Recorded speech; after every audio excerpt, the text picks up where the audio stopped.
Welcome to the New World Order Showcase Podcast. Your host, Jill Hart, the Coach's Alchemist. Couldn't be more excited to have you join us today. On this podcast, we celebrate the champions of change, the up-and-coming life, health and transformational coaches who are fearlessly stepping forward to make a difference in the world. Get ready for inspiring stories, practical tips, and powerful moments that will motivate you to make a positive change in your life and those around you. We're happy to have you join us on this incredible journey as we dive into the world of life, health, and transformational coaches who are lighting up the path towards a better tomorrow.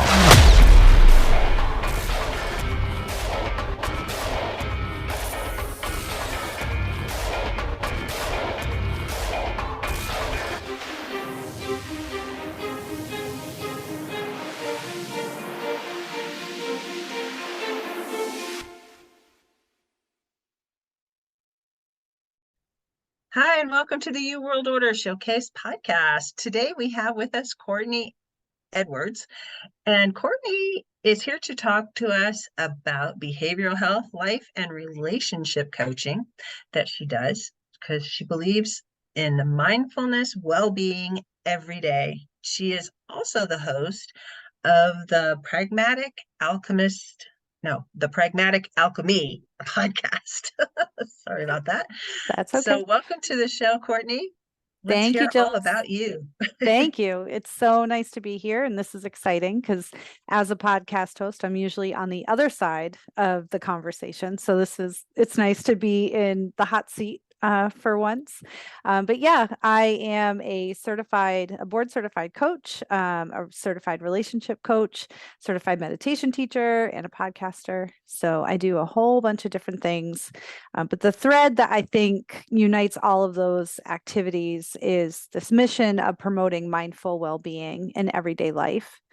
And I really shifted my formal training is in Western psychotherapy. I'm a mental health counselor by trade, and really started to shift away from that modality due to some concerns about the way pathology is handled in our current mental health system. I think we pathologize a lot of really normal responses to the challenges in our world. And so coaching is a much better fit for me because it allows me to remove that stigma of that there's something wrong with you, and look at more, how can we just bring more good in? Because if you're struggling, maybe that's really the answer, not sort of looking at where you might be disordered or whatever. And then that was really amplified and confirmed during COVID. Because what I realized is the concerns folks were coming to me with, I couldn't coach that away. I wouldn't have been able to psychotherapy it away because it was all, again, a really normal response to just really challenging circumstances. And so that just really kind of confirmed and cemented my well-being focus and trying to help people learn where they can bring more of that into their life on a daily basis instead of focusing so much on what might be wrong, so to speak. And that brings up a really good point, the difference between coaching and psychotherapy. Yeah. So my understanding of it and the way that I approach it is when I worked as a psychotherapist in the past, there was an emphasis on disease and disorder. A lot of, even psychotherapists who use more progressive and contemporary modalities, there is still some elements of a medical model, a disease-based model. And so I've always sort of viewed psychotherapy as trying to fix something that's broken. And a lot of that work is focused on the past, things that happened to the individual that sort of brought them to this place of distress and crisis in their life. And as a coach, I'm much more present and forward focused. I do believe that the things we experienced in our past shape who we are and have some bearing on the ways that we might struggle. But I've also seen, both in my personal history and in the work I've done as a psychotherapist, that you can spend a lot of time spinning your wheels trying to figure out what exactly was the thing? Which trauma was it that led to this thing that we're now calling bipolar disorder or depression or anxiety or whatever it is? And so as a coach, it allows me to really look more forward of just, well, this is where you are. And I don't know why. And I'm sure there are a million reasons why, big and small. Really, let's look at what tools and skills you have within you that we can draw out and put an emphasis on so that you can move forward with more ease and maybe without so much challenge.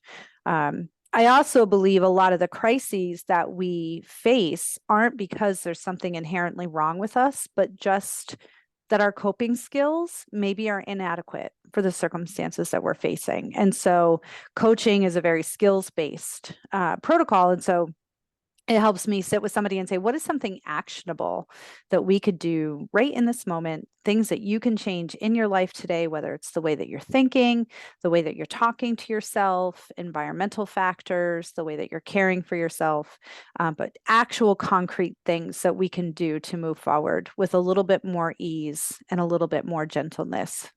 And again, without that focus of there must be something wrong with you because you're having a hard time. Right, right. And that's so important. That just labeling something is not going to fix it. And giving people the tools to actually make a change, like right now, so they can see something tangible happening and changing in their life. Something as simple as just being aware of your thoughts Mm-hmm. can dramatically change how your day goes.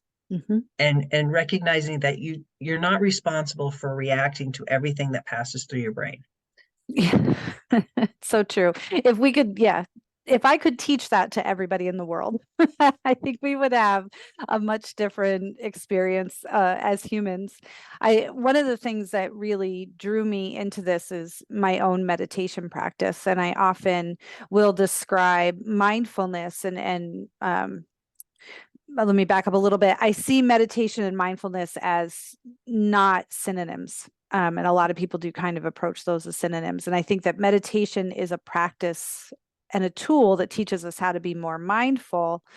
And the goal of mindfulness in my life and the way I teach it is to take that moment between the thing that happened and your reaction to it and spread it out and make it a little bit broader and a little bit deeper so that you can respond instead of reacting. Because I do think that we live in a very reactionary kind of society. And I think that's a lot of what causes us distress. And we take it even to our thoughts. Something Mm-hmm. passes through our head and we react to that. It's like, Yep. oh my gosh. And then it sends all these chemicals rushing through our body. And then suddenly we're just like in anxiety or depression, or cortisol Mm-hmm. is shooting through our body, and we have no way to release it. And sometimes people they get so caught up in just this thought that they're Mm-hmm. actually physically shaking because their body's trying to get rid of the energy that you've Right. just created with a thought and reacting to it, rather than just saying, yeah, that's a thought, maybe I can think something else. Yes. And that, when I came across that, just that little tiny practice, it changed my life so Mm-hmm. dramatically, because it was like, oh, I don't have to think about that thought. It's just a thought. Yeah. And whatever reaction or planned action I take about it is up to me. Mm-hmm. I could do nothing with it. I could just let it go. Yeah. Yeah. Yes. Listeners might be familiar with the work of John Kabat-Zinn, but he is a Buddhist psychotherapist who is credited with establishing mindfulness-based stress reduction. And I remember listening to an interview with him a while ago where he talked about your conscious awareness as the blue sky, and your thoughts are just birds and clouds going across the sky, and that you could just watch them enter that frame of reference and then leave it. And that we know how to do that because we do it if we look up at a bird crossing the sky. It's not there, and then it's there, and then it's gone again. And to be able to just sort of approach our thoughts with that same kind of equanimity and unattachment. And I agree with what you just said. It changed my life to be able to finally do that and not get so caught up in my own thought cycles. Because I have a pretty nasty inner critic that had plagued me for most of my life. And so even just understanding I didn't have to listen to that anymore, Mhm. that was a choice. Yeah. Mhm. It's like you can change the channel. Yes, It's really literally. kind of that simple. I started doing a meditation with, I can't remember the name of it. It's a meditation app, Headspace. I'm so Oh, glad I okay. remember this. Yep. And it was like a 3-minute meditation. And believe me, 3 minutes is really long when you're first starting to meditate. Um, Yep. and and they talk about thoughts, just brushing them away with your feather. You have this Mm, feather in your head, and that has stuck with me for a long time. And when everybody has those thoughts, but when I realized that I could just, brush them away, yeah. and a feather isn't, it's not very substantial. Therefore, the thought is not all that substantial. It Right. doesn't, Right. and I have total control over it. So the meditation is an amazing tool. I just, It you're is. you're an instructor. It's like, Well, and even more because I'm a practitioner, definitely I became an instructor because I took so much personal benefit from it and found it to be so just life altering that I wanted to be able to share that. And one of the things, this idea about how we respond to and react to the thoughts we have or the things that we experience, I think one of the things that meditation also really offered outside of the seated practice is this concept of beginner's mind. And I think, in retrospect, I think I've always been a very curious person. I like learning for learning's sake. I teach as an adjunct because that's the way I figured out how to be a professional student and actually have them pay me for a while. So, I do have a very inquisitive nature, but this idea of beginner's mind is, what is it to just approach every new circumstance like you don't know? That you just literally have no idea, instead of going at it like, oh, I must figure this out, I must solve this problem, I must get it right, I must have the solution, to just say, well, I wonder what that might be about. And this concept of curiosity has really become super fundamental to me as a person, and something that I try to offer to clients, whether it's working with them in relationship coaching and they think that their partner is acting out. And I'm like, well, what if you just approach that with curiosity? Why might my partner be acting this way? Why might they be struggling with this feeling? Or, if we're struggling at work or in our own identity or in our community, to just say, well, like, I wonder what might actually be going on there, instead of making these hard and fast judgments and evaluations like we must know and it must be like this. And to me, it's sort of like, if we use the phrase I wonder, it can often lead to a sense of wonder, which is related to awe and mystery, and all of that feels so life affirming to me. And to just yeah, be curious and then be surprised by what you learn. I think that's such a sweet little elixir to encounter so many of the things that we struggle with. I think in the world as it has been up till a few years ago, and I think COVID actually had a big impact on this. People were starting to be very polarized, Hmm. in they had to be right instead of just being curious. Hmm. And you know, just being right really, is it more important to be right than to lose a relationship?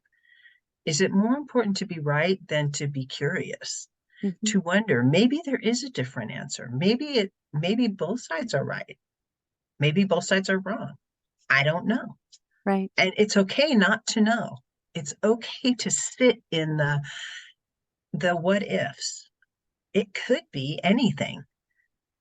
And I think that people got so, um the polarization was so intense that a lot of people just snapped back to the middle and thought, I'm not going to be anywhere.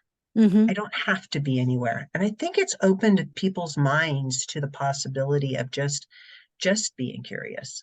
and Yeah. allowing others to have their own opinion about things. And it's like, it's okay.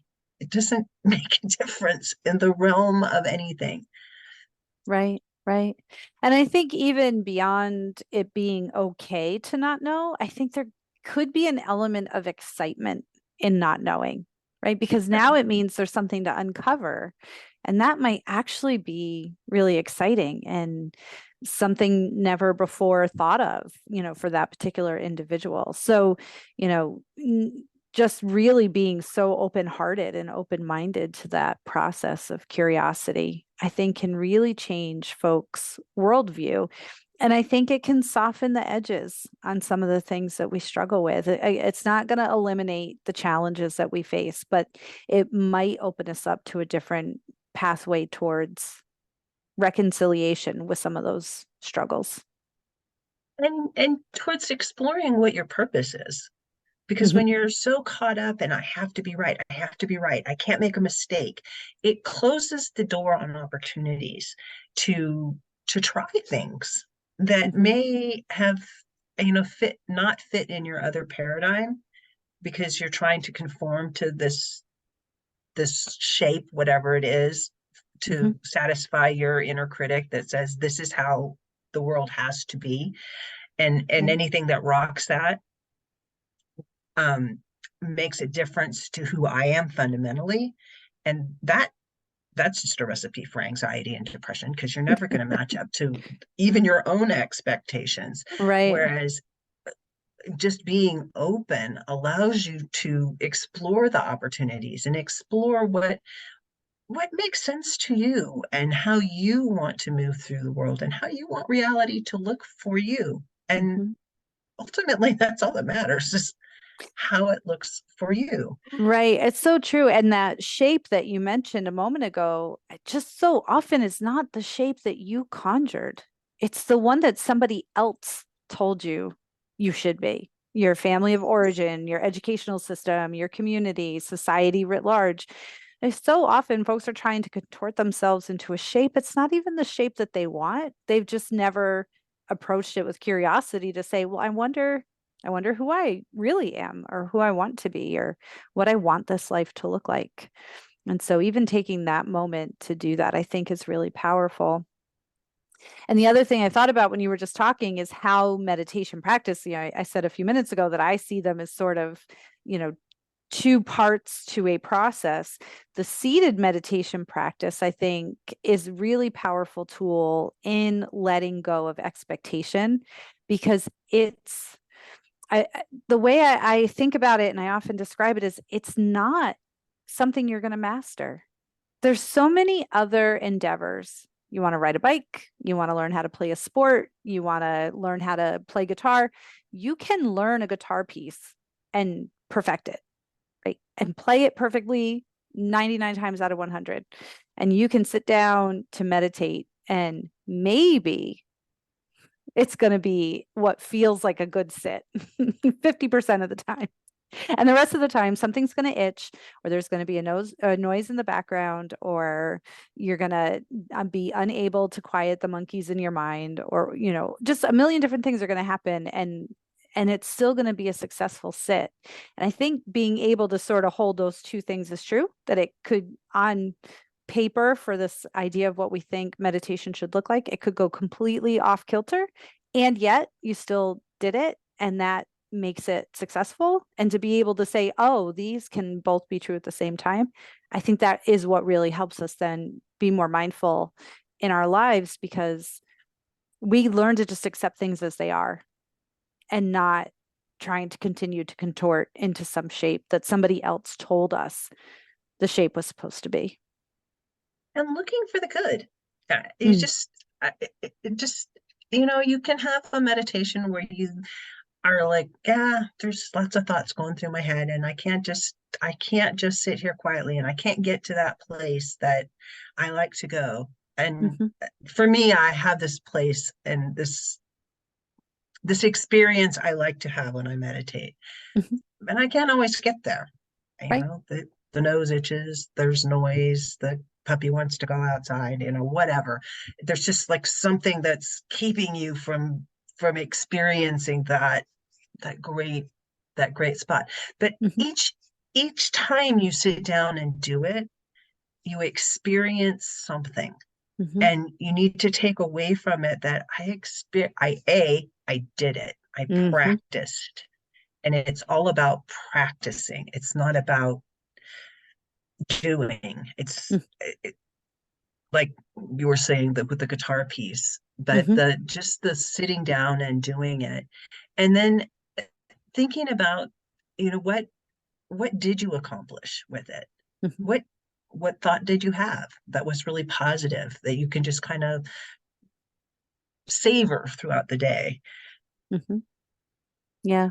It's so I remember sitting with somebody that I was doing meditation instruction with, and I said, "How did it go?" And they said, "I sat for 10 minutes and probably at least 8 times I noticed that my thoughts were wandering away and I had to bring them back to the breath."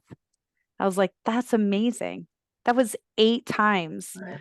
that you did the thing. Like you got it, you got it right." And I use air quotes because, I don't think there's a right or a wrong way to meditate, but it is the whole purpose of the practice is that noticing, just to Mhm. be able to notice that this is what my thoughts do when I let them run away on their own. And that's how you reinforce this idea of it's just a thought, then it's it's just a thought. It doesn't have to mean everything. It doesn't have to be so impactful in how we move through the world, how happy we find ourselves to be. It's just a it's just a thought. Yeah, and they don't require reactions. No. In And fact, you it's probably a good idea to not.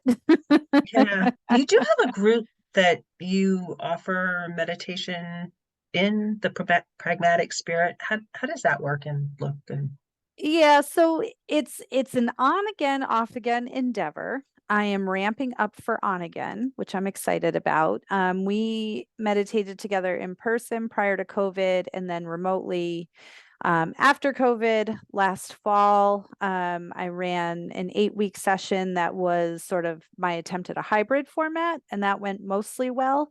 But part of the issue was I'm in the Hudson Valley area of New York, very, very expensive here. And so my coaching office was not big enough to host a group in person. So then I was paying rent and renting space to run the group. All that to say, I just moved into a new space in June that is big enough to start hosting a group in person. And so that is my intention into the fall and winter, is to start running a group together and bringing people together to be able to share in that practice. And then in addition to that, I have a section on my website where folks can utilize some of the resources that I put together during the lockdown portion of COVID. You had mentioned the 3-minute time frame for meditating. And throughout most of the pandemic, I was releasing 2-minute meditations. You might be able to already tell I'm chatty. So many of them went over 2 minutes once I really got into my groove. But many of those are still available on my website and on my YouTube page for folks that would like to be connected, even if it's virtually. So we're currently in a little bit of a lull in terms of organized activities, but those meditation resources are also there. I also have on my website a curated list of books and different podcasts and other resources that I have found really helpful in my own practice to be able to and to be able to share those is really helpful as well. that's awesome. And we'll make sure that we put all the links for people to get in contact with you in the show notes. Yeah, that would be Is great. there is there anything you'd like to leave the audience with today?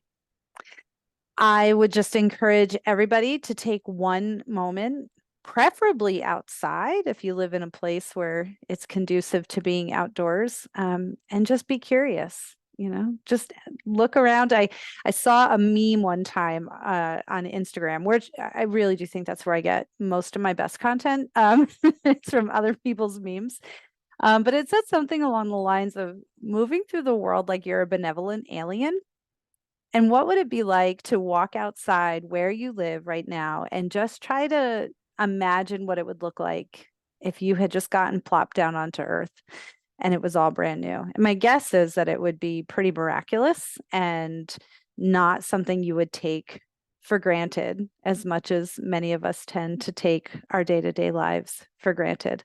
So if there's one thing that you could start doing in your life today, it could be inviting in some more curiosity.